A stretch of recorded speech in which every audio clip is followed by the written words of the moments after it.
did you think this was worth checking out? I'm going to be super duper honest here and say, when I first saw, I had to watch this episode twice. When I first saw it the first time around, I thought I was being punked. You gotta check this out was our last best hope for podcasting. It failed. But in the wake of Babylon 5 haters everywhere, it became something greater. Our last best hope for sharing key episodes from a seminal 90s sci-fi show for victory. The year is 2025. The podcast, you gotta check this out. Welcome to another episode of You Gotta Check This Out, where two nerdy old men talk about something they love from their childhood that other people may not have seen, and this week is no different. We are continuing on our Babylon 5 voyage, and we are finally on to Season 3, and for an auspicious episode, we had to have an amazing guest. Our guest we have here today is Alice Meichi Li. Alice, can you tell us a little bit about yourself?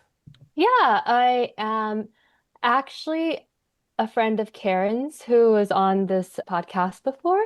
And I also used to work with Jaina, another guest of yours, but I'm really an illustrator who works primarily in comic books, doing covers, interior illustrations. I also do a fair amount of gallery art. You can just follow me on social media. My website has links to out to everywhere. It's just alicemeichi.li.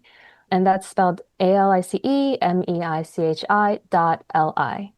Oh, that's awesome. You did the cool thing with the Yeah. it's nice I that have you did to. that At the end. I'm a nerd. Yeah. You have to. Yeah, we'll have the link directly to that in the show notes too, so anybody can check that out. And you're pretty good on in terms of that, where that is like the same, I believe. Just started following you on Blue Sky and on Instagram. I'm not an X anymore, but that is like ubiquitous across all of the socials. We'll include those in the links. Same title. I think you're pretty much on all of them, right? Blue Sky, Instagram, X. Yeah, X. I mean, there's no Lee on X. I mean, it's either Alice Meichi or Alice Meichi Li, so it varies depending on which one I was able to get at the time. Yeah, at least you Yeah. don't have to add an 11, right? Yeah, I'm sometimes Slate Trial 11. Okay. We are on to Season 3 of Babylon 5, and we're doing an interesting thing. We're starting the latest in a season we have yet, because on You Gotta Check This Out, we don't do a full season rewatch. We pick out key episodes that we think, for one reason or another, our guests or listeners should check out. And we selected Dust, and Dust is the 6th episode. So when we last spoke to you, we'll catch you up. We're in Season 3 where a lot's going on. Basically, Earth is getting close to a civil war. The shadows have been revealed. Yeah, the very end of the last episode was where the shadows were just finally revealed on that ISN broadcast that Captain Eyebrows brought to us. Yeah, and then as well, Kosh revealed himself, the alien in the encounter suit, the one we see here, that Alice, just for perspective, the alien, the angel alien in a mech suit. Oh, there's a lot to discuss there. He had revealed himself. We'd done a ton. But let's get you caught up into what has happened since then, getting us into Dust Till Dust. Previously on Babylon 5. So in the first episode of Season 3, Matters of Honor, my tagline for this is Delenn gives Sheridan a new car and asks him to give some friends a ride, and Sheridan decides to blow up a jump gate, getting in a drag race with a shadow vessel. Also, Mordred and Londo break up, and oh, by the way, Earth Force is evil. Oh yeah, I really appreciated the Rafa stuff in here too. They started to move the pieces around in the Centauri, where like Londo was moving away from Morden, and Rafa was using that as to slowly slip in the background. This is when they first, I think, hinted at that.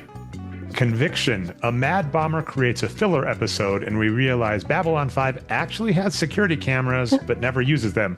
Also, Londo and Jakar get stuck in a turbo lift, and Shang Tsung, before Mortal Kombat, the actor who plays Shang Tsung, makes an appearance as just like tech number 2, which was just so wild to watch. Yeah, everyone calls this, oh, the one where Jakar and Londo get stuck in the elevator. But I tend to refer to it as Brother Theo and the Explodey Monks.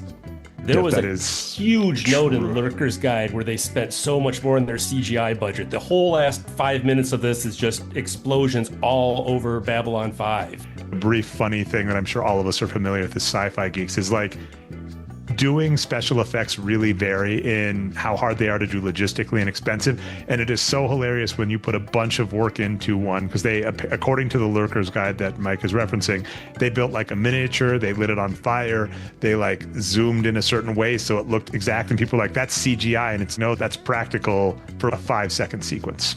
The next episode was A Day in the Strife, where we have Garibaldi confronted Franklin about stims over a pasta dinner.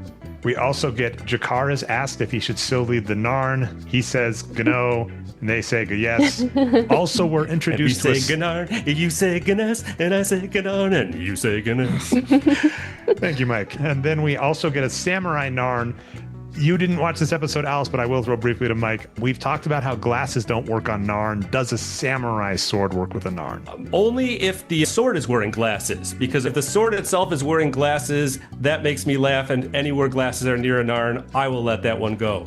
Fair enough. We also get that an alien probe tries to blow up the station by tricking it into a game of Trivial Pursuit, but Sheridan realizes the only way to win is not to play. There was a lot going on in that episode. And that was kind of like circled in on itself, because it was almost like an escape room he was trying to figure out. Yeah, there's this probe that's give us all this future information. If you do, we'll give you advanced alien technology. And if you don't, we'll blow you up. And Sheridan's like, wait a minute, what if their trick is really, if we're advanced enough, like a reverse prime directive? We'll blow you up if you're advanced enough to keep you away. And so he says, we don't know the answer, it goes away, and then he sends a message and it blows itself up. It was interesting. And then it's never seen or heard from again, right, Mike? Exactly. One right before this, Passing Through Gethsemane, which we learn in the future, instead of having the death penalty, they have psychics erase your personality. So if you get the death penalty, your body's alive, but a completely different personality is in there. They kind of examine, is this a bad thing? They kind of say, yeah, what can you do? We also get our psychic, our telepath, Lita Alexander returns. She has gills, she had some bad special effects, but is surprisingly still better than the prior telepathic representation with Talia. Yeah, at this point, Lita is now the new established telepath on the series. They've been kind of like teasing her ever since, even before Winters in the series pilots. But it's like finally they got her as a regular by this point. All right, so if that gave you any extra, Atlas, great. If not, into the show. So we start the episode with scene 1 where... Hey, are you trying to skip the quiz once again? There's a quiz. Alice, before we get right into the episode, now that we've caught you up with what's gone on before on Babylon 5, we want to ask you a few questions on the episode we're about to go through. This is the Talia Winters Memorial Quiz. Are you ready for this, Alice? Okay, I think I'm ready. The first category is nerd numbers. In the first scene of Dust to Dust, Sheridan sees an act of authoritarian overreach. How many incidents does he tell the Night Watch agent this has been in the last 2 days? I'm gonna go with 6. I'm gonna say you're close enough. The correct answer was 4 incidents in the past 2 days. That's half a point for Alice. The next category is child's play. Alice, what children's party item does Garibaldi compare Bester to? A piñata. Yes. Talking about that scene, I'm sure we'll get to it later, where he talks about hitting them and, I might like getting hit. That's a very interesting interpretation on Bester's behalf. That's how I read the scene, but we'll get to that soon. We're in the quiz now, and the next category is searching for Narmby Wisher. Searching for Narmby Wisher. Who is the most powerful Narn telepath on the show? Jakar? That's close. It was a trick question. Nope, Mike, we were talking back and forth about this, Alice, before I saw Mike's All right, quiz. you're gonna do this. I'm giving full credit to Alice here because we have been told that the Narn have not had any telepaths since. The backstory is the Shadow wiped them out years ago. Shadows don't like telepaths.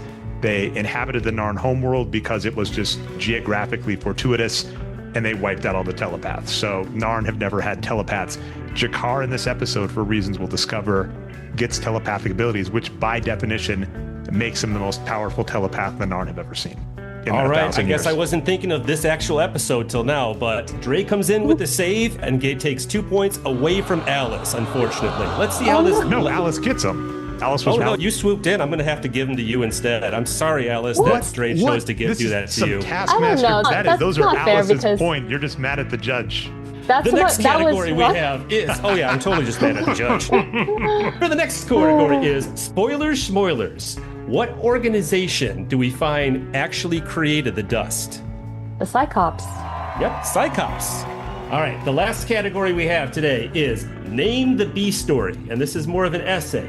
In this week's B story, G'Kar freaks out after taking the psychic drug dust. I was trying to think of a good acronym play on like mothers against drunk drivers, like mothers against dusted G'Kars, but it doesn't really. Mothers against alien dust. That's a good one. Okay, I can't claim credit for that one.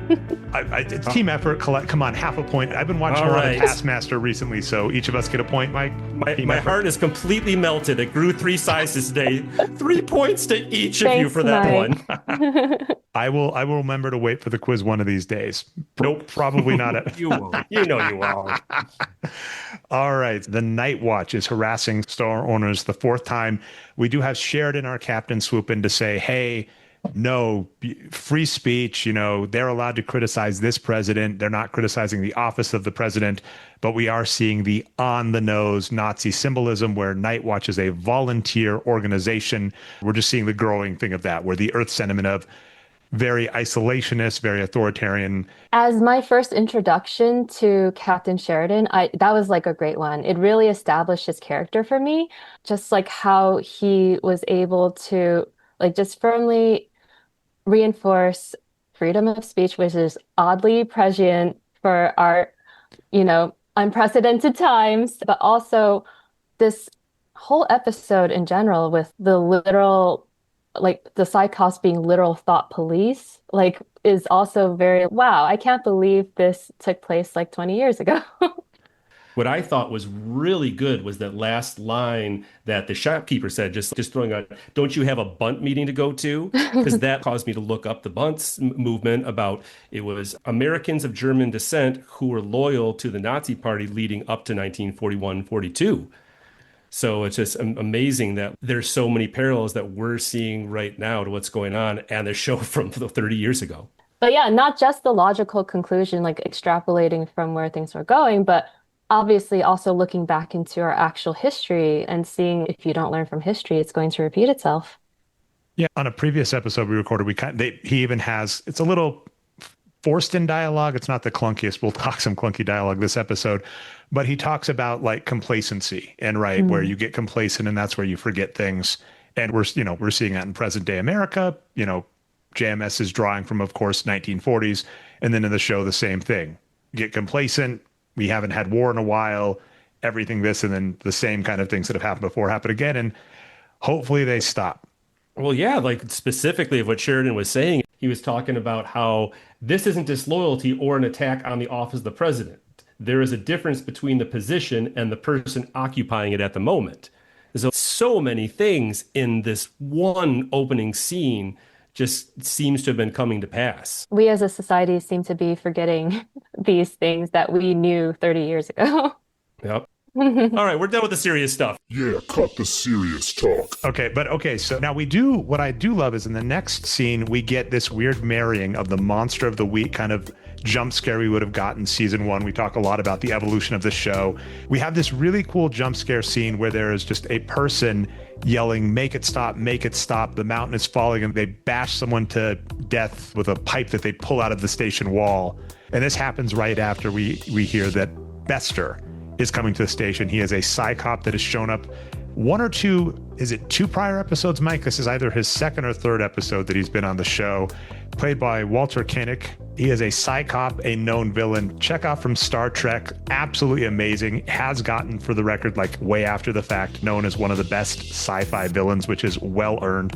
So we're told he's coming to the station and they're all going, oh no, right? Because he's a telepath. They've been doing a bunch of stuff they're not supposed to be doing. If he shows up, what's going to happen? We do get Bester saying, hey, I'm coming. And they're all like, what do we do? If he scans us, we're screwed. I like Mike's comment of Ranger danger because the new secret alliance they've formed has the Rangers. I do love another comment Mike has, which is that Walter Koenig, I hope I'm saying his last name close to right. Koenig. Yeah. So Walter Koenig resembles Willem Dafoe. Hadn't seen it, so absolutely love that. So we are getting a nice bit of buildup, which is like establishing that Bester is a problem that we should worry. I'm actually curious how that dialogue and how that scene played, Alice, not having seen any of previous Bester.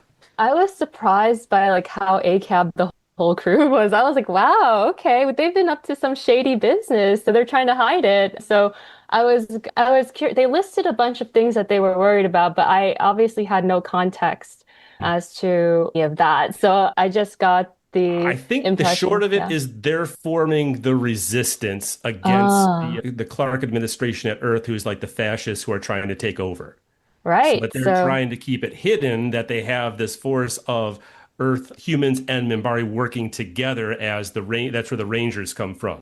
But if they figure if Besser comes and scans any of them and finds that out, their whole resistance is doomed right at the start. So that's what they're trying to prevent at this, that they didn't really have time to go into. yeah, definitely. That was really an interesting twist for me because I just came into this thinking, they were all on the straight and narrow, and now they're just like, yeah, you're this cop. Let's hide the evidence, hide the bodies, whatever. Or I don't even know what was the deal. They mentioned another telepath called Talia Winters. I don't know what Oh, it yeah, was. we'll talk that when we actually get intro to Bester. And Yeah. yeah, we might get to revisit some behind the scenes stuff too. After Bester comes out for his introduction, we have Veer coming back from his ambassadorship at Mimbari to meet with Londo for the first time in a while, I think, as was assigned there. In the rewatching this show, small things like that, I'm going to talk Veer, a lot of stuff about Veer and Lanier, things I did not notice on the first viewing.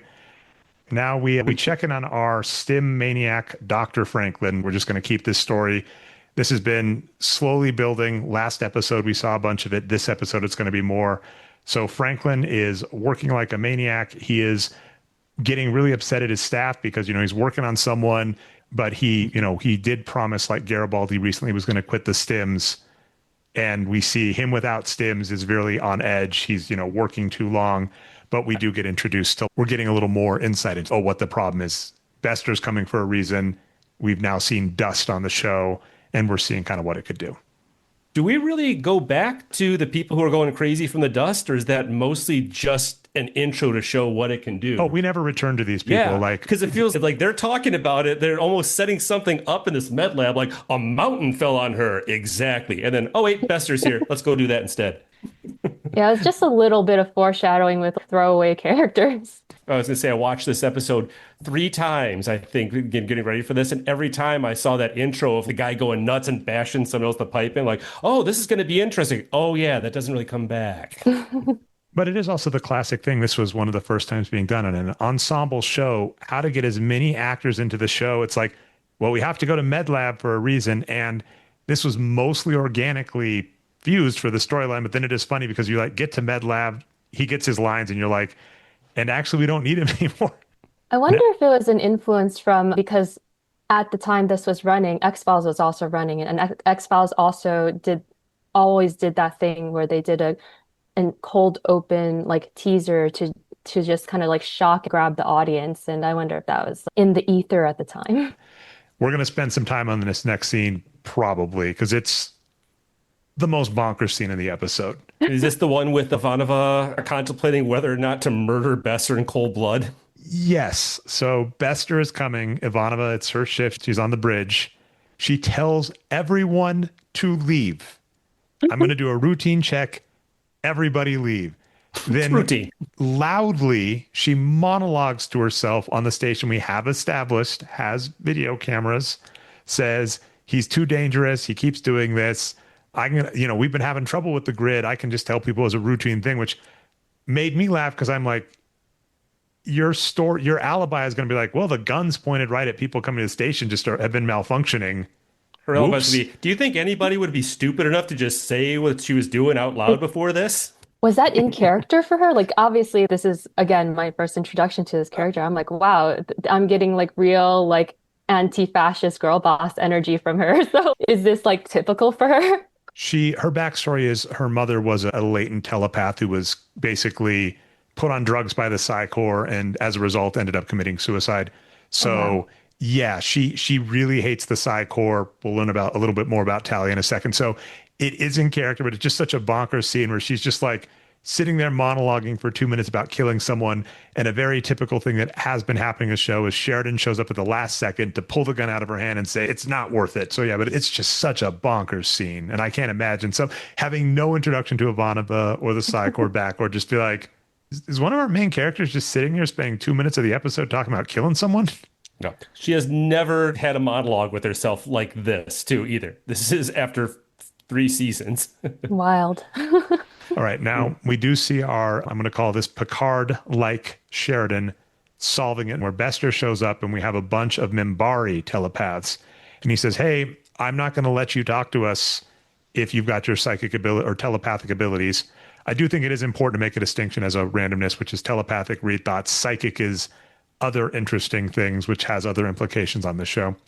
But he says, hey, I'm not going to let you talk to us unless we either have telepaths present or your powers are gone. Because Bester comes in and he is kind of blindsided by all of the Mimbari telepaths guarding everybody in the room. And yeah, so Bester is coming. He's basically, there's a drug dealer giving dust out on the station, which is a problem. That's right. That's what he's talking about. The and dust. Franklin's, he's like, he's got a point. We went from 0 dust incidents to 3 dust incidents. So Bester might be onto something.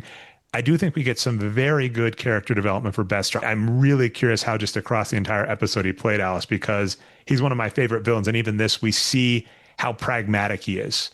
I do feel like as a villain, he is a very realistic villain, because most villains have very good reasons for themselves for why they do what they do. But then it was really just apparent to me the extent of his villainy when the Captain Sheridan just like absolutely reams him on what his issues with the Psi Corps in general is. And I was just like 100% like with Captain Sheridan at that point. And then to definitely tip us to make sure that we're sure Bester is a villain, he comments on Talia Winters. And we're establishing this episode, Talia is like, she's never coming back. Because he says dissect. We learned some interesting things about dissect. We don't know, though, if he's saying that just to get a rise out of Garibaldi, which is they kind of imply that. And Bester does that. Oh, did I say that? Implying that he really was just saying that. It could go either way. Also, what kind of mind goes to, like, we dissected your friend just to get a rise out of something? That's, like, really messed up, honestly. But then we also, like, again, I think we can all agree it was clunky because we say that. This scene was very clunky, but at least from, like, a logical, fundamental building, it makes sense because Ivanova hops in, very clunky dialogue, says he's trying to get a rise out of you. And what we can see is, there's a shield around this area of the Mimbari telepaths. That was actually purposeful clunky dialogue. I think this episode has a lot of evidences of clunky dialogue, like in the Ivanova scene earlier when she was talking to herself. We've already kind of mentioned earlier that there's a scene at the very end where they just tack on an extra dialogue scene to get some exposition as one of the last lines. But this one, I thought the reason that he was saying it clunky really worked, just as Alice was saying, like it really showed his character well. Speaking of exposition, we get to the Drazian Centauri. So this is the thing. This is our first introduction this episode of Londo, and he's saying, we need a buffer zone. The Centauri is a big part of season 2. They got in a war with the Narn in 1, and they've been expanding outward, attacking a bunch of the lesser races.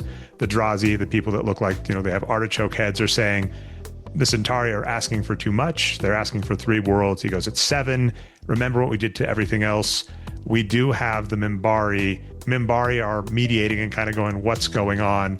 And we have Veer, the bumbling assistant of Londo, who came back in the suit, saying, he's really a good guy. It's a stretch to me. Rewatching this, I'm like, man, Veer is some kind of idiot.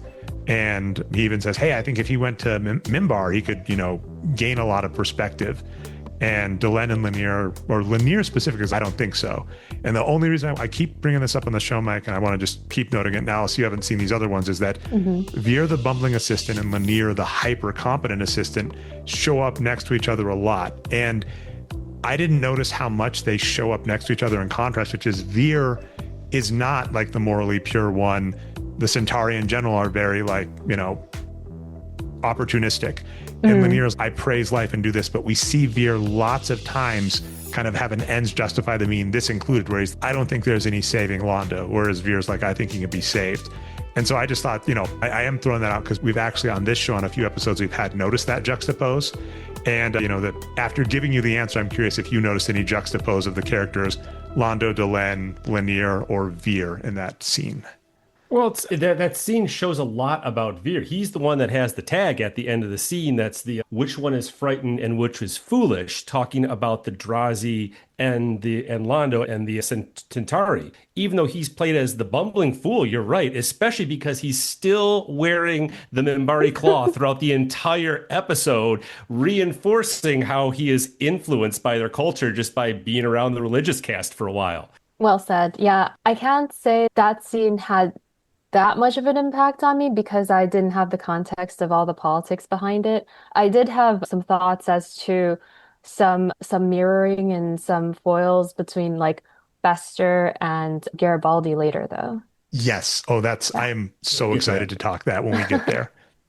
Now we get to this. I love this scene. I'm curious on all fronts how it played to everybody because now we get Jakar, definitely a drug dealing scene where he's talking to a drug dealer and he's saying he's looking for a weapon. It makes a lot of sense. I think someone even previously had said, is there anybody on the station that would want an untraceable weapon? And then Jakar's like, I'm looking for a weapon. So he answers the question. It's basically going, Dusk gives like minor telepathic abilities, which, for espionage could be huge.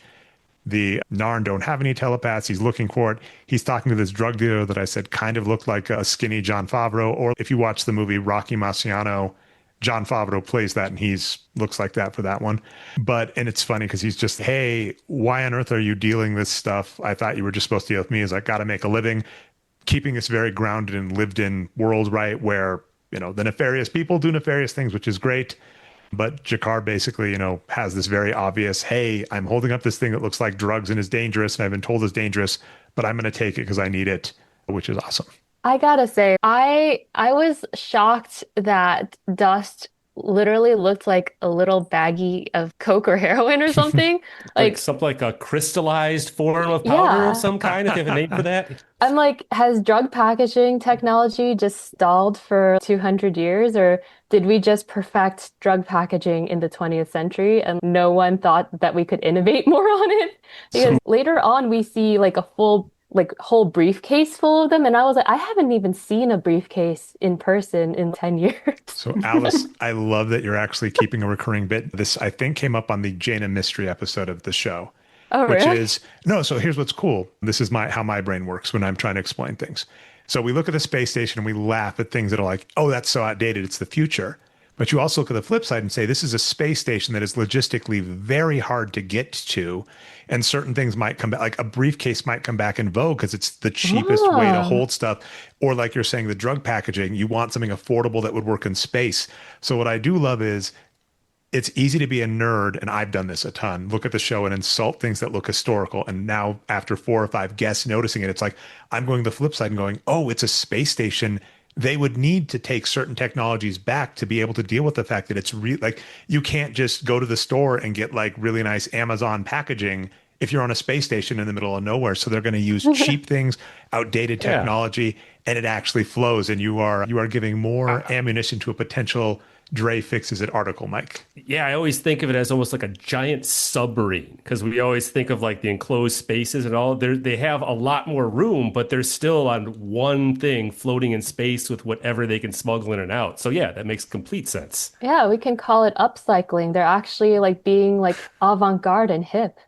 Yeah, all those marketplaces, there's people selling their wares. That's like the Etsy of Babylon 5. There you go. We can breeze through the next scene pretty quickly because we do just get a little Bester and Sheridan back and forth. Again, more character, but Bester is just so smarmy and good because he's evil. The characters know he's evil, but then when he's just a great debater where he's just like, you say you want these things, I say I want these things. We're both just doing it for the good of Earth, and you're just like, you intrinsically know he is evil and wrong, and yet he is so good. He doesn't get flapped. He doesn't get flustered. And his arguments stay so good, which I'm, again, super prescient to modern day figures, but an amazing villain because of that. Yeah, they really went a long way to... There's a couple scenes coming up later where I'm like pretty sympathetic towards Bester up until, remember, oh, right, he knew about... He was behind it the whole time, even through all this. But yeah, they did it. There's a good reason that Walter Koenig came back so many times as this villain. Just one of the best. Okay, next scene. We all got to love this. So Jakar takes the dust, and we get It's practical effects. That's the only thing that saved it. If this had been CGI, it would be terrible. But his eyes going super bloodshot, him just having weird things, tripping out on dust, hearing thoughts. How did this scene play, Alice? How did this scene play to you, having never seen the show? I was taken aback. I was like, is this really happening right now? They're really showing this alien high on, I assume, network TV in the 90s. Like did they really allow that to happen? But yeah, that was really striking. I appreciated how surreal they managed to direct the scenes, how he managed to get into Londo's head. That was his ultimate goal, wasn't it? And I looked up later, that his alien race, the Narns, and Londo's race, the Centaurs, were like, rivals, and that's why he really wanted to invade his mind in what I would term as a non-consensual, like Vulcan mind meld. So, and they actually, yeah, they do. We won't use the word on this show, but in this episode, they actually do use the word too. And yeah, no one's supposed to be heroic in that side of the storyline, Londo or Jakar. Yeah, up until this point, the Narns have been subjugated by the Centauri. So it goes way beyond that. And Jakar has had a lot of suspicions as to how far Londo has been deeply involved in making that happen. And so that's why he goes right for Londo, is because he takes the drugs. Now I'm going to find out exactly what happened before the genocide of my species. Londo does come off as a little bit sympathetic in that scene because he was opposed to, I don't know who that character was he was talking to. I assume it was Morden. Mr. Morden was saying that why should he care about the deaths of 10,000 or however many Narns because they're, the rival species, and Londo seems like upset by it. So I felt that was pretty sympathetic portrayal of Londo, but obviously Jakar doesn't care, and why should he? That's a genocide of his race. And interesting as you're bringing up, I think this is like important lesson for a storyteller, which is there's a variant of this story where Londo is completely non-sympathetic. And that's really hard because he does have an arc that is very important. For him as a story to finish that arc requires us not completely abandoning him, right? Lanier versus Veer. When Lanier's like, F him, and Veer is, no, I still think there's good. We have to think there is something to Veer. So like this episode is actually really good in that regard, because if Londo is always the jerk, we're never going to be on his side. So we have to find ways to make him sympathetic. So him sending Veer to Mimbar a few episodes ago helped with that. Him on this episode being beaten up by Jakar and actually apologizing a little helps with that. So it's a good point where it's going, they're going to become friends in the future.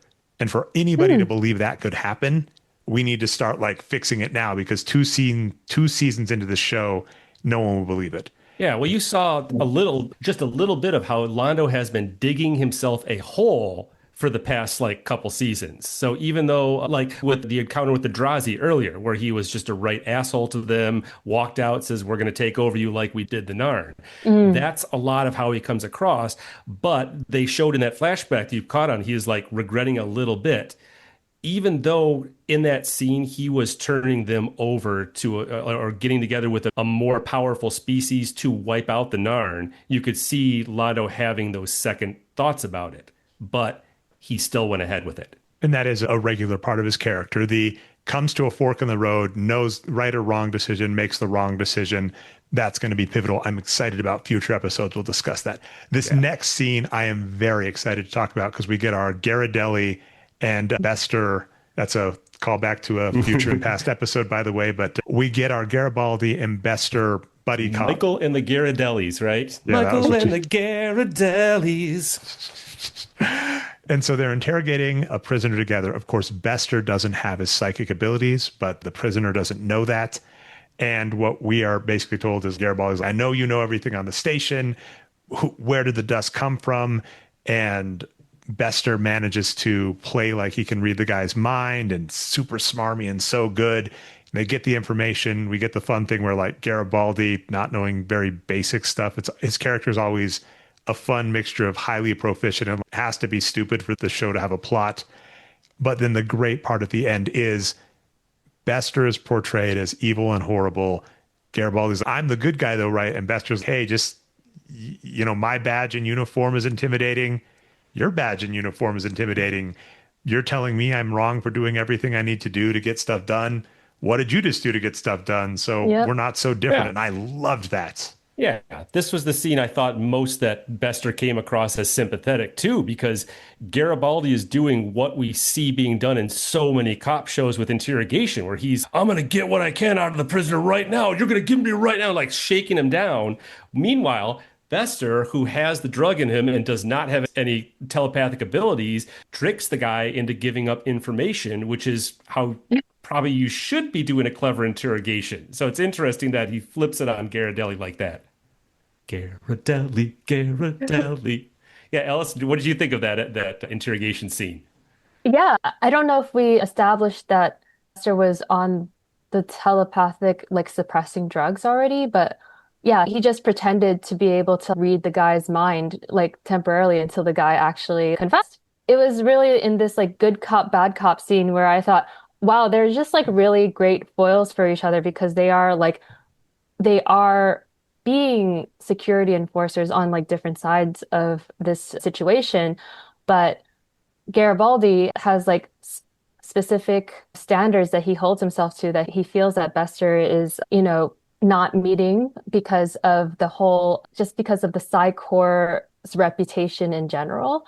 And in that way, they're just kind of a foil for each other, even though they are both representing like power and a potential abuse of power. And one person thinks that they are better than the other. Like Michael Vincent Brownlee, my husband, and I always have this like little trope when we notice this in shows and TV that started in Dark Knight, where, Batman and Joker have this thing where it's, you're exactly like me. And it's like, we're nothing alike. Every time we see that, we quote that to each other. You're nothing alike. I love it. That is the cop. What I really love about this show, that, the juxtapose of characters where it's like, we're supposed to like Garibaldi because we know he's right and he's on our side, but he's doing his thing. Yeah. We're not supposed to like Bester. And Bester's like, FYI, we're doing the same stuff.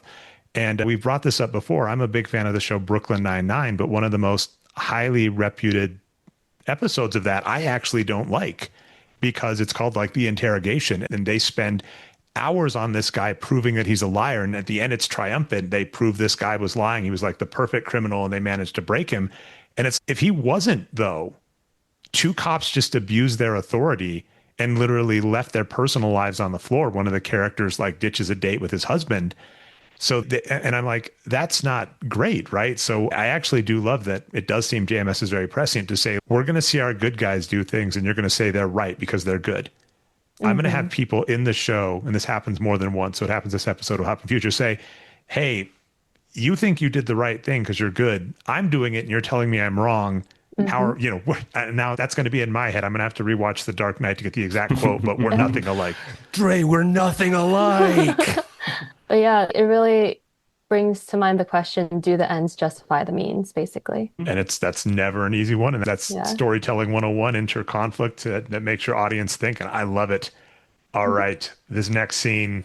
This is where G'Kar gets really violent. So we start in a funny thing, which is Veer and Londo play off each other. They're a great comedic foil, where Veer is this, naive person. He's like, Mimbar was great. And, they have old cities with great tradition and they have such a love and appreciation of stuff. And Londo's, okay, well, rephrase that though. They're outdated and their infrastructure is old and they're not open to new beliefs, so they're going to spread things. And we see that, very jingoistic line of thinking that now Earth and Centauri are doing how you rile your population against everybody, which is depressing, but done in a funny way here. I like that there was an insinuation that he was just brought around by the religious caste, because the Mimbaris have the warrior caste, the worker caste, and the religious caste. And there's a few side things that Vera says throughout this episode. Oh, I didn't like the warrior guys. They didn't help me out. I didn't like them at all. But yeah, everybody else was really cool and great. Yeah, it's because the religious caste is there just to be like the ambassadors and to show you and to send you back out as a backer of theirs. Then we get the fun thing. We get our monster showing up, G'Kar tripping. Turns out G'Kar was the monster all along. You are right, by the way, Alice. Like, essentially, yeah, it's framed like drugs. It shows like drugs. You're right. This getting on 90s TV with Dare. Literally drugs. Yeah, is wild. This getting past like standards and practices. Because remember, like back in this era, all of us, if we all went to arcades, dare against drugs. Wild. Yeah. So I'm surprised, like you said earlier, that there wasn't a very special episode tag at the end. Don't do dust, kids. okay, so you have a brief scene where Garibaldi and Bester do get the dust back, and hey, we're not so different. We're a good team. Yada yada yada. Let's at least wrap up that. Hey, the dust is now contained, so we can return to the one last person that has it. G'Kar comes in, smashes Veer out of the way quickly. We wake up with Londo just absolutely battered, crying, right? He was such a jerk to start the episode. This is the only way you can make him sympathetic. And G'Kar is just angry. So G'Kar starts using his psychic abilities to start saying, Londo, tell me everything, and learn about a bunch of Londo stuff. So one funny thing he learns is, Londo was assigned to Babylon 5 as a joke, and that he is part of a major family. So when you bring up like the Lord Reefa part, Mike, it's like his family has alliances. His dad is powerful. His friends are powerful. He himself is known as kind of the joke. And so he wants to be taken seriously. That's a lot of his backstory. And so then G'Kar also gets to see the important stuff, as we mentioned, meeting Mr. Morden, the emissary of the shadows, where he is offering, he's saying, hey, we all hate the Narn. I'm going to help you out with that. You'll get status, you'll get power, you'll get everything you want. And then we do, as you mentioned, see like the subtle descent where he's like going, wait a minute, did I get in too much? And we have had in previous episodes, Londo basically go, I'm in too deep, I got to keep going. And he even said that with Veer. I'm kind of doomed. I've set myself on this path. I want to see if I can get Veer to escape it. So G'Kar is learning all of that. Alice, how'd the scene play to you? Yeah, the exposition was really great for a newbie like me because I had no clue why it was called Babylon 5 before. And it was from that flashback that I learned that it was because the first 4 Babylons met unfortunate ends. And that's why he was assigned to Babylon the 5th, because it was not a prestigious role. So that I really appreciate that capacity. And I also mentioned I appreciated a little bit of a sympathetic look on his behalf to his reaction to the Narn's genocide. You mentioned that before, and I'm glad that they included that because that's what you get to see G'Kar see that. The show JMS chose to include that with the flashbacks so that G'Kar hallucinated seeing even Londo trying to have turns of heart through and still went through with the rest of it. And then one thing we do get is there is a little like splice scene that we see, which is Londo, an older Londo and G'Kar, a one-eyed G'Kar, choking each other. And this has actually been a running throughput. This was in episode 1 of the show where Londo says Centauri are mildly psychic. Some major psychics, there are actually psychics in the show that can touch your face and give you visions and then disappear, never come back, because why would they? Londo has a vision of his death, and he said he's choking someone to death and being choked to death by someone, and he said he saw G'Kar and knew that was it. And so G'Kar, in going through Londo's mind, sees this image, and that's very interesting to me because it's going in future storylines, the minor spoilers, G'Kar will make decisions that put him there, and this is a very fun hero arc to me seeing it. So I'm not doing a spoiler because we've been told all of this, but of course, actually, did you both notice this? So a thing that Bester did for his character, the real life actor had a stroke. So he had trouble with the left hand, the left side of his body. What he does with his character, his left hand is always clenched. And they do give an in-story lore, which is he was experimented on by the Psi Corps, which is very in line with what the Psi Corps does. And that when that happened, he got more powerful, but his left arm can't move anymore. And so his left arm is always clenched. So he does have a Chekhov's gun. I like that. Wow. Sorry. But just for me, for the in-story lore, G'Kar is aware of this possible future, but it almost turns it into a hero's arc going, he knows he's going to have to do this. He's seen it because he saw it in Londo's, but it actually does play in-store lore to say it's when it happens, it's going to have to be a heroic decision. So that vision has already been predetermined, like a fixed point in time. And now that he knows it's going to happen, he can't do anything to stop it from happening? This show has a lot about fate versus determinism because we've seen flashes of the future that we're told are possible futures. They've introduced the idea of the multiverse, but there are also visions we've seen that do happen. And so the fate was set out for them, but then destiny came in with a word. But that's what makes it hard for all these characters, which is going, some of them go, I've seen this vision. I know what's going to happen. What do they do with that? Others are like, I've seen this vision. How can I change it? And the show never gives a definitive answer of, is it always predetermined or do the characters have free will? Which is, a very fun sci-fi trope. Definitely. All right. We have a weird, like, one-man or two-person play scene. Oh, it's the Black Panther scene, because he's seeing his dead ancestor father who came before him right before he comes out with new psychic powers and that vibranium armor he gets. That is, you're messing with my head, because on a previous episode, Alice, we noted that there was a character that was before Blade and before The Matrix. And this show, of course, came out 30 years before Black Panther. But yes, that exact scene of a character. It looks so much like the scenes where he's visiting his ancestors in Black it's got Panther. a tree and everything. Yeah. And we have heard about this, Jakar saying his dad was murdered by the Centauri and hung from a tree and hung for 3 days. And he went and talked to his dad and then ran away and joined the resistance and became a higher up. But him having this is such a hard thing for me, where we're discovering Kosh, one of the most powerful aliens on the station, is giving Jakar a message. Kosh before has actually said, the Centauri and the Narn, they're doomed. They're just going to fight. They're not worth it. We're seeing kind of a change of heart on Kosh's behalf, where he's going to try and help the Narn out. And he's, look, you're right. They screwed you.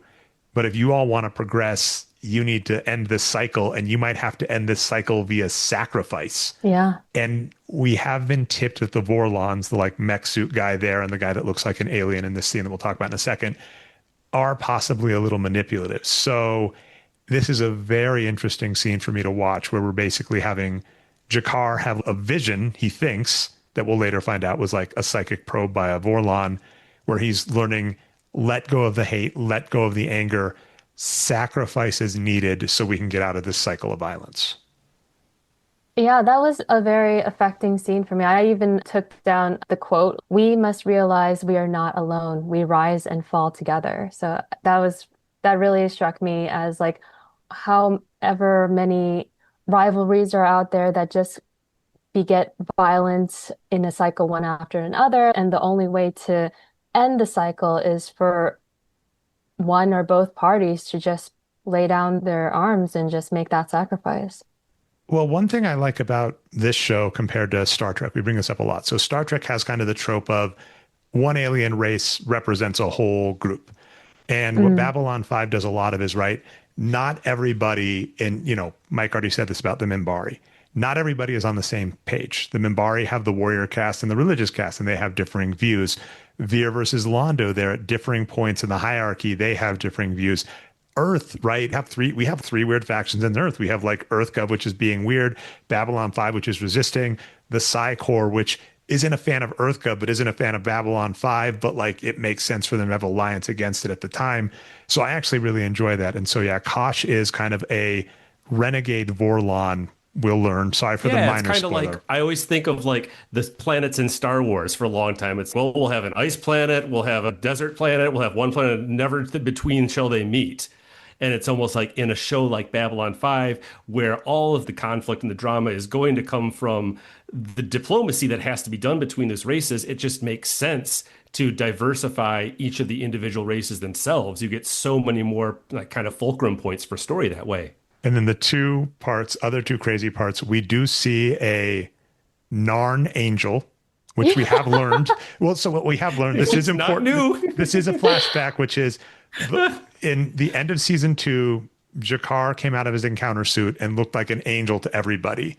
Wow. And at first everybody was like, oh, he's an angel. And Sheridan actually nailed it on the head. He's, so this super ancient race has gone around to all of our planets over the years and appeared as religious relics. Seeded the idea of what angels are into all the aliens, so that when they do reveal themselves, they're seen as saviors, no matter what. But they are not biblically accurate angels, though. They're just how angels have been depicted in fine art over history. Yeah, more of the idea, not necessarily connected to one religion, because it's for all different alien races. So it's whatever that race would conceive of as the most holy or experience. That's what they look like to them. I had to point out that the effect for that angel was kind of wild to me, because it just floated into this weird Microsoft Word clip art version of an angel shape. And I was looks like you're trying to render an angel. Can I help you? Exactly. I think this was an intentional choice on JMS's part. If I'm misquoting, I apologize. This may be apocryphal. And now, Babylon 5 hypocrisy. They're supposed to look angelic, but then if you kind of zoom in, they look a little off. And that is actually the intended effect. It's supposed to be like, oh, they look like an angel, you recognize it, and then you look and you're like, oh, this is a little off, because it's supposed to plant the seed that, hey, they look holy, they look important, but maybe they're not what they appear. And that's actually one of Jakar's famous lines from the show, where he says, everyone here is not what they appear. Now we get Veer being Veer, where he's like checking in on Londo in Med Bay. And, we do get Franklin comes back, no stims this time. He's just like, hey, he's going to be all right. And Veer's, I love you, man. And then Londo's goes, hey, are you going to be able to stick around? And Veer says, nah, I got to go. So, this is the very sad, almost tragic part where this keeps happening with Londo. Londo keeps making bad decisions. Veer keeps trying to throw him a lifeline to get out. He almost does it. And this is a recurring theme. And I do love that, it happens one more time. In story, I believe the actor actually had other roles that he had to play, which is why Veer is written off the show and stuff for a period of time. He can only show up periodically, but this does stay very much in character. I do that they left this little scene in of just Veer staying by Londo's bed, just to show how loyal he was to him, especially after the whole episode. Like, the last thing that happened before Jakar came in was Londo was putting down his whole meaning for being at Mimbari, that he was really into. So it just shows like how much he will stay with Londo through anything. And it's a very sweet bookend because Londo actually says your position's important. Don't let anybody treat you as a joke. And again, scaffolding, world building. Veer is so important to Londo's character because without Veer there, without Londo actually having some emotional attachment to Veer, I don't think he'd be very lovable. Yeah, and it also calls back to how he got his job on Babylon 5 as a joke, and he's just kind of imparting that onto Veer, like, you're not a joke, The classic thing is, if I didn't tell you before, I do think highly of you. I do want you to know. It's a very sweet moment. But then we as the audience kind of have the dramatic irony of going like, Londo saying that and us seeing hope, but then realizing that as Veer is going out the door, Londo is going to descend more, which is just kind of sad. You are lucky, Alice, to get the reintroduction of something that they tried a little on season 1 and got rid of, but we do have court on Babylon 5, which I don't even understand. Nice. No, keep going. This is just underscore. I'll make it diegetic. Thanks, Mike. Yeah, all right. Anyway, but we do have Jakar in court, and I do love it because he's just, I did it. And we have kind of a nice thing, like Sheridan's, hey, he was on stims, man, it's fine. And the judge is like, yeah, he was on stims and he walked past like 100 people, so I don't really buy it. But then the judge does like the nice thing where she's clearly he had motive, clearly he's guilty, 60 days. And you're like, yeah, it's basically nothing. So I like this judge where the judge is, yeah, no one likes the Centauri, we're fine. Garibaldi comes in and is just, sorry, Jakar. Jakar had given Garibaldi, like they have a holy book, the Book of Jaquan, which is going to be really important. It has information about the shadows in there. Garibaldi's like, here, I'm going to give you this book, your book back to keep you company while you're in here. Jakar's like, you keep it. I'm going to, I've got my own. That storyline, the Jakar storyline did tie up nicely with a neat little bow. Yeah, what really struck me about that trial scene in prison is that he has this look on his face. It's easy to like miss, but he's got a slight smile going on the whole time. He's like on trial and he pleads guilty. Like he looks like he's at peace with his decision, with his plea, with his sacrifice, hearkening back to the Black Panther scene. Yeah, and I do, just have to give a huge shout out. Sadly, has passed Andreas Katsoulis, the actor who played Jakar, just amazingly, like one of the best portrayals. And even that stuff, right? He's in heavy prosthetics and makeup, but his facial like emotion is so good. His eyes are it's a hard thing to nail acting in this show, especially if you're an alien because of all this stuff. And he just masterclass, and I'm glad you noticed all of that stuff. And I'm glad we got to have a Jakar heavy episode because it's been a while, Mike, since we've gotten to focus on him. He doesn't usually get to be in the key episodes, I think, a lot. His story is much more peppered rather than being like the A story every time. So yeah, this is a good change of pace for us. And now I'm stealing from Mike in the notes. This is the Twilight Zone ending, which is kind of needless and clunky, which is everybody's okay, goodbye, Bester. Hope we never see you. You know, the heartfelt goodbye, but they're all mean. They're like, we don't like you. Smell you later, Bester. Exactly. And then another telepath comes up and he's, oh man, if you had been here 5 seconds earlier, you could have scanned him, but we're too late. And then he's, ah man, dust was all our idea. I can't believe it didn't work. At least we have it back. And it's clunky. We made the dust, didn't we? Yes, we did make the dust. It hasn't done anything, but the aliens didn't get it. No, we don't know any aliens who might have it. That's what's kind of how I read it. Yeah, exactly. And it's just kind of, they've done this a few times where it's played like a Twilight twist, but we're like, yeah, we know they're, you know, okay, actually, Alice, I'll ask you to you can go back to Judge Alice, where, you know, it's a judge heavy episode. Yeah. Where it's like, the nerd in me is the scene is needless and didn't play very well. Any argument for the scene, or how did it play to you? I mostly agree that it was clunky and didn't seem like it was needed. It felt like it was jammed in there just to reinforce to the audience, hey, these are the bad guys. He might have presented some good points, but we should not at any point think that we are on their side.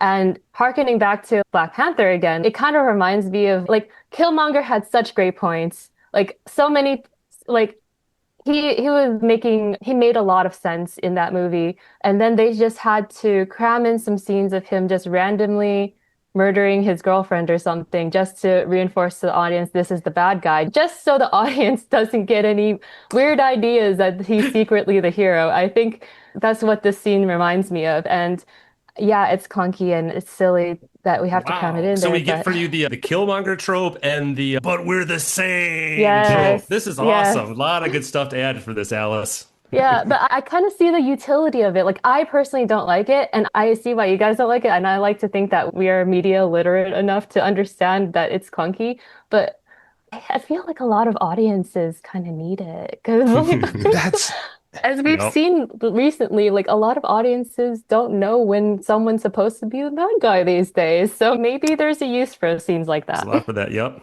I'll briefly stay there, which is, I've seen actually Joseph Gordon-Levitt, where he's had characters, I want to say like 500 Days of Summer, where he comes out and he's, my character is clearly not the hero. And you go, yeah, but first off, you can never get away from the fact that if someone is the main character, Bester was one of the main characters, you're going to go along with that. That's just how storytelling works. If you're given that POV, you take that POV. And if that character does cool things, you know, or looks cool, you know, is dating Zoe and, you know, doing all the other fun stuff, you're like, I'm going to associate with them. So sometimes the author does have to actually come in and camera over the head. They're like, so I'm going to agree. Thanks. I appreciate that. Or just like, Janice is like, look, Bester is a villain. He's going to say a lot of stuff that makes sense. That's how they get you. And we'll see other things with Night Watch where there was a previous episode where we saw that, where Night Watch is doing exactly that. Present very good arguments that have 50% truth in them. And that's how you get people to agree. Like, but I'm going to end this and just be like, if any of you liked Bester, don't. Yes. What are you doing? Don't. And okay, so actually I'm turning around, Mike. I disagree with Pastre. Pastre was a fool. What did he know? Awesome. Oh, you agree with me sometime too, like on that. But I was going to say about Bester, they came very close to making him the protagonist of this episode. I was trying to think back of who was the protagonist of each episode. And this one, I think G'Kar really is the one you came to both identify with, and you see him change through it. They end on the whole the prison scene at the end after his trial. They could have done something very similar with Bester, with just maybe a couple more scenes of him. There's a later episodes where you find out more about his past. There was a lover that he had that they also experimented on that he's trying to get back. So they really put some pathos into him later on. I think a couple more beats and they could have gone all into that this episode, then still had that line of dialogue at the end to really hammer it home. Oh, wait, he wasn't the hero of the whole time. I love it. And now we're at the end. And so the end question we give our guests, Alice, is, okay, we've introduced you to Babylon 5. You saw the one episode without us. You had two guys talk at you for hour and a half about it. what going from here? Are you going to watch more Babylon 5? Did you think this was worth checking out? I'm going to be super duper honest here and say, when I first saw, I had to watch this episode twice. When I first saw it the first time around, I thought I was being punked. I was like, what is this?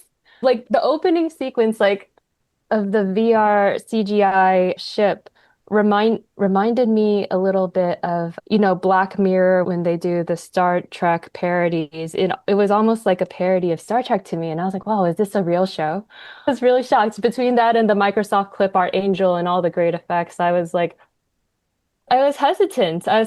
But then I watched it again and I really paid attention to the writing and the character development and the world building.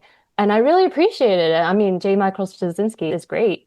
And I just think that this show would be great if it were like in a comic book format. I think it was like he might have been in that mindset because obviously you have that Ivanova scene where she's just talking out loud. It would make so much more sense with like thought captions, right? Or if it were rebooted with better effects. Oh, that's like the artist in me talking. I'm very into visuals, right? So yeah, I do think that there are gems in this show, and especially this episode. I mean, I definitely got into a couple of scenes we talked about, a couple of the tropes, and I would be open to checking out more episodes potentially. But yeah, it is that old-timey aesthetic. It is a little bit hard to get into for me. The first season especially started reminding me of Doctor Who styles, like early BBC Doctor Who, with the way everything is put together. The way the show came about is that's kind of how I was introduced to Babylon 5. Like I knew somebody who is a soon future guest of the show who just threw random episodes at me. So it's interesting seeing like the tables turned on some people too, to see, all right, what is it like to relive that through some of our guests, seeing if they're thrown into the middle of this epic storyline, just seeing their impressions to it. I mean, at the same time, I was trying to put myself back into 90s me. And 90s me, I was like watching X-Files, I was watching Star Trek. I was very involved in like the X-Files news groups, even like that level of nerdery. And so I was like, wow, I can't imagine like channel surfing and then going from X-Files to like Babylon 5. And it doesn't seem like they're in the same like eras to me. Yeah, because anybody in syndication just catching a random episode would have to absorb it like this at that time. Yeah. One of my fascinating things about nostalgia is like what parts of the things that we grow up with that we love, like which parts are legit, like which parts persist and which parts are, that was just the first time we'd seen it. I'll have to actually look and see what was close to this. I do think animation wise, because you mentioned you have the animation cartooning background, like Batman the Animated Series was really close to this. There are a lot of actors that were both on, like Mr. Freeze is a guest star on an earlier episode we did. And that was a masterpiece. I can watch that again and again. I think Batman, and it's funny, I'll give the flip side. I think the Batman animation, even season 4, which I think that would be a fun tangent topic if we weren't like right at time at some future date house, but it's like Batman season 4, even though it took some swings that I think people would disagree with, like the Mickey Mouse eyes for Joker was probably wrong. It's still an amazing stylistic thing. And I think the style of that show, the music of that show holds up. And I think ironically, as we know for some of our compatriots, right, Mike, Tom and Jeff who watch Batman, they're like, some of this writing doesn't hold up. Like some of these episodes are clunkers. Babylon 5, I think, is the flip side. Like you're like, this writing persists and is great, but you're like, oh my gosh, some of the special effects, they were on a shoestring budget. So they had a lot of actors who were, like clearly one take or didn't have a lot of room to do what like JMS had in his mind. Like it's clearly should be, you're right. Like that Ivanova scene, comic book bubble, I could see Gail Simone and a talented artist making that a really poignant comic book frame, like set of frames that plays. But if you have to listen to her talk for 2 minutes, like, what am I doing? What is happening here? And logistically, she has to clear the deck because what she could, like in a comic bubble, she could be thinking that and have her finger. And everybody's been knowing it's been messing up. No one's going to notice if I press this button. We all know the grid's been malfunctioning. That plays and you're like, oh, there's real like emotion there. Whereas this, we're like, this is ridiculous. So yeah, that's, I like that. You have to believe that she's so on the edge and really about to do it the only way, like she's going insane, that she's talking to herself. And that's a very hard sell for any actor. All right. Well, we are at the end. Let me see. We'll see if we can add anything. Alice, so you've already given us some good stuff to check out. We have the Kickstarter for the Crow book. We have the comic book cover first episode that you drew the variant for. Rebel Moon Nemesis Rebel #1. Moon Nemesis. If you haven't caught it, you can still go check your local comic shop and ask. They can always back order. Issue number 1. Issue number 1. Well, thank you so much. And then, oh yeah, the last thing would be the David Lynch. If you're in the Burbank area, what were the dates of that again? The gallery opening is on Saturday, January 24th, and it runs until February 28th. Thank you so much for being on. Anything else to end on, Mike or Alice? Thank you guys so much for having me, even though I was a bit of a yucking your yums a little bit at the end, but I honestly do appreciate being exposed to this. It is such a natural experiment and so hard to do, to get something that is big in pop culture, or at least a big niche in pop culture, and talk to people that would have liked it. Like, to your point, if you liked X-Files in the 90s, this show could have absolutely been, right? There's some Venn diagram. I could give some statistical certainty that you would have liked this show at that time, right? Like a coefficient of 0.45 or something, right? So it is so fun to find people in the future and go, look at this and how does this play to you now? And it's such a fun, natural experiment to do. I was going to say, it's been really easy to find people, because all we have to do is find people we like to talk to who have some opinion on sci-fi. It doesn't even have to be TV series. It can be comics, can be movies, and be whatever. But as long as somebody's willing to come in, check it out, and talk about it, it's been pretty good so far, and we haven't had any issues. Awesome. So thrilled. And are we allowed to tease? The only thing I'm going to end up on, by the way, I'm nerd numbers most places on the internet. Chess.com, as Mike keeps bringing up. I caught your chess reference, Mike, earlier. That was very clever in the quiz. If you didn't, go back and listen. I was just going to say, Mike, can we tease the next episode and then we can blow this popsicle stand? Yes, I think we can tell everybody the next full episode, we're going to feature none other than MVP Michael Vincent Bramley. He's going to be joining us to cover episode 10 of season 3, Severed Dreams. And Alice, please do not hold this against us. This episode, we knew ahead of time that we're both like, this was a funny episode because it had a lot of plot and a lot of cool stuff and a lot of fun performances. I knew there was a lot of camp. So I have no complaints with what you said. MVB, with apologies, he's just called that everywhere on Gamefully Unemployed, and that's been in my head for years. I knew him as I knew that as his tagline on Gamefully for years before ever talking to him in person.